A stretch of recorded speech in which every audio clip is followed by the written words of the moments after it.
Aiden here. Is it look at some of your first run at Magic? You had a nice day, 7th place. I think your first top 10 race ever in Vermont, Southern Vermont Council.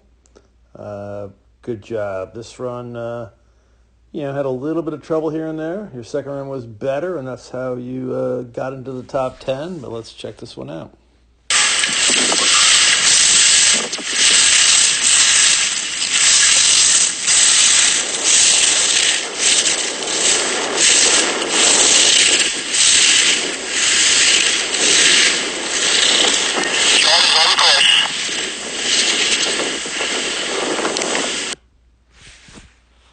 All right.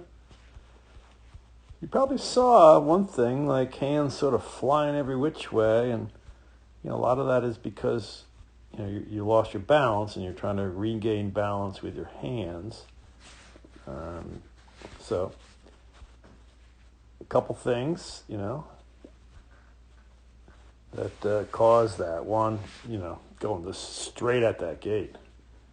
You give yourself no room above, bringing no turn shape back, and just all underneath. Fell to the inside, lost the outside ski. So remember, we got to give ourselves, more room above, particularly when it's offset, and this course was offset. Got to bring turn shape back. Got to be turning above the gate. You're turning below the gate here.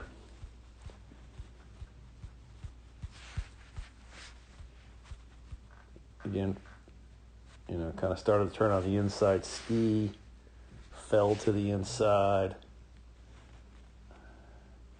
and therefore that outside hand pops up. And right, so we got to be outside ski to outside ski, turning above the gate. So the hands, it's the easiest thing for us coaches to take a look at and say something about. And I tend to like to look, more what's going on from the waist down, and there is some good stuff going on down there, but, not always, as we just saw in the previous gate. You were on the inside ski, but the hands is just going to help you remain in balance. I know we use them to get, to regain balance, but also, remain in balance and have a nice quiet upper body and disciplined upper bodies such that, we can let the legs do stuff down there. So, you got to have your hands, in front. We talked about that, but elbows in front, hands about, in and around the waist level. Should not be lower than the waist.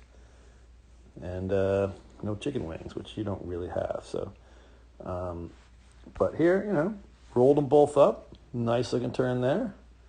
Longer outside leg, shorter inside, fairly level.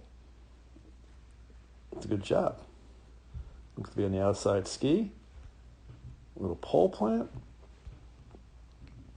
But then look at the outside hand. Your left hand, it's like in your back pocket. I mean, you got to get the thing forward. It'll just help you get into the front of the boot much better. It will help you get more in the front of the boot, I'm trying to say. You tend just to go past this gate with your hands, in your pockets. Got to get them out in front and keep them there. With your hands in your pockets, it's hard to kind of pole plant. Here, it's like maybe you tap that left pole down there, but that's just way behind you. Again, behind you.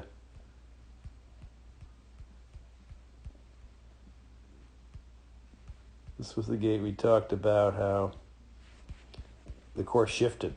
This was the one. We had a corridor coming down, and there was going to be a big shift to the left, and we really had to be prepared for it. Look ahead.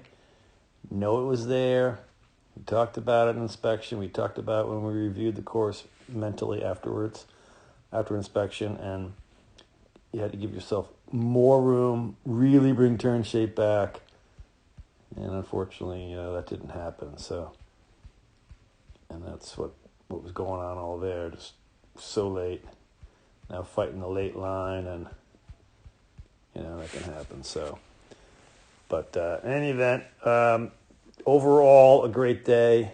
Let's make sure we're outside ski to outside ski, turning above the pole. Keep those hands, elbows in front of the body the entire time. A more forward pole plant. And, got to execute on some of the tactics on the race line as we inspect.